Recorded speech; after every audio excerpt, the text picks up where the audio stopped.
प्राचीन काल में एक नदी के किनारे बसा नगर व्यापार का केंद्र था। फिर आए उस नगर के बुरे दिन, जब एक वर्ष भारी वर्षा हुई। नदी ने अपना रास्ता बदल दिया, लोगों के लिए पीने का पानी न रहा, और देखते ही देखते नगर वीरान हो गया। अब वह जगह केवल चूहों के लायक रह गई। चारों ओर चूहे ही चूहे नजर आने लगे। चूहों का पूरा साम्राज्य ही स्थापित हो गया। चूहों के उस साम्राज्य का राजा बना मूसकराज चूहा। चूहों का भाग्य देखो, उनके बसने के बाद नगर के बाहर जमीन से एक पानी का स्रोत फूट पड़ा और वह एक बड़ा जलाशय बन गया।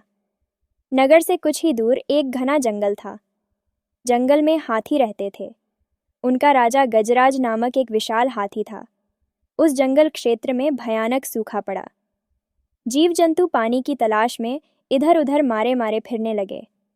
भारी भरकम शरीर वाले हाथियों की तो दुर्दशा हो गई। हाथियों के बच्चे प्यास से व्याकुल होकर चिल्लाने व दम तोड़ने लगे। गजराज खुद सूखे की समस्या से चिंतित था और हाथियों का कष्ट जानता था। एक दिन गजराज की मित्र चील ने आकर खबर दी कि खंडहर बने नगर के दूसरी ओर एक जलाशय है। गजराज ने सबको तुरंत उस जलाशय की ओर चलने का आदेश दिया। सैकड़ों हाथी प्यास बुझाने डोलते हुए चल पड़े। जलाशय तक पहुंचने के लिए उन्हें खंडहर बने नगर के बीच से गुजरना पड़ा। हाथियों के पैर चूहों को रौंदते हुए निकल गए। हजारों चूहे मारे गए। खंडहर नगर की सड़कें चूहों के खून मांस के कीचड़ से लथपथ हो गईं। मुसीबत यहीं खत्म नहीं हुई। हाथियों का दल फिर उसी रास्ते से लौटा। हाथी रोज उसी मार्ग से पानी पीने जाने लगे। काफी सोचने विचारने के बाद मूषकराज के मंत्रियों ने कहा, महाराज, आपको ही जाकर गजराज से बात करनी चाहिए। वह दयालु हाथी हैं। मूषकराज हाथियों के वन में गया। एक बड़े पेड़ के नीचे गजराज खड़ा था। मूषकराज उसके सामने के बड़े पत्थर के ऊपर चढ़ा और गजराज को नमस्कार करके बोला, गजराज को मूषकराज का नमस्कार। हे महान हाथी, मैं एक निवेदन करना चाहता हूँ। आवाज़ गजराज के कानों तक नहीं पहुँच रही थी। दयालु गजराज उसकी बात सुनने के लिए नीचे बैठ गया और अपना एक कान पत्थर पर चढ़े मूषकराज के निकट ले जाकर बोला, नन्हे दोस्त, आप कुछ कह रहे थे, कृपया फिर से कहिए। मूषकराज बोला, हे गजराज, मुझे चूहा कहते हैं। हम बड़ी संख्या में खंडहर बनी नगरी में रहते हैं। मैं उनका मूषकराज हूँ। आपके हाथी रोज जलाशय तक जाने के लिए नगरी के बीच से गुजरते हैं। हर बार उनके पैरों तले कुचले जाकर चूहे मरते हैं। ये मूषक संहार बंद न हुआ तो हम नष्ट हो जाएंगे। गजराज ने दुख भरे स्वर में कहा, मूषकराज, आपकी बात सुन मुझे बहुत शोक हुआ। हमें ज्ञान ही नहीं था कि हम इतना अनर्थ कर रहे हैं। हम नया रास्ता ढूंढ लेंगे। मूषकराज कृतज्ञता भरे स्वर में बोला, गजराज, आपने मुझ जैसे छोटे जीव की बात ध्यान से सुनी। आपका धन्यवाद। गजराज, कभी हमारी ज़रूरत पड़े तो याद ज़रूर कीजिएगा। गजराज ने सोचा कि यह नन्हा जीव हमारे किसी काम क्या आएगा, सो उसने केवल मुस्कुराकर मूषकराज को विदा किया।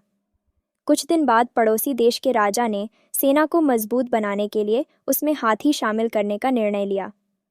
राजा के लोग हाथी पकड़ने आए।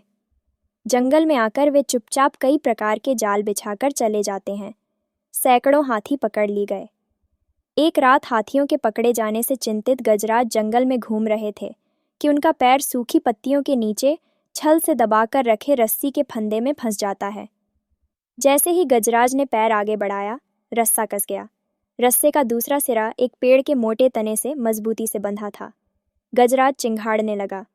उसने अपने सेवकों को पुकारा, लेकिन कोई नहीं आया। कौन फंदे में फंसे हाथी के निकट आएगा? एक युवा जंगली भैंसा गजराज का बहुत आदर करता था। जब वह भैंसा छोटा था तो एक बार वह एक गड्ढे में जा गिरा था। उसकी चिल्लाहट सुनकर गजराज ने उसकी जान बचाई थी। चिंगाड़ सुनकर वह दौड़ा और फंदे में फंसे गजराज के पास पहुंचा। गजराज की हालत देख उसे बहुत धक्का लगा। वह चीखा, यह कैसा अन्याय है? गजराज, बताइए क्या करूं? मैं आपको छुड़ाने के लिए अपनी जान भी दे सकता हूं। गजराज बोले, बेटा, तुम बस दौड़कर खंडहर नगरी जाओ और चूहों के राजा मूषकराजा को सारा हाल बताना। उससे कहना कि मेरी सारी आस टूट चुकी है।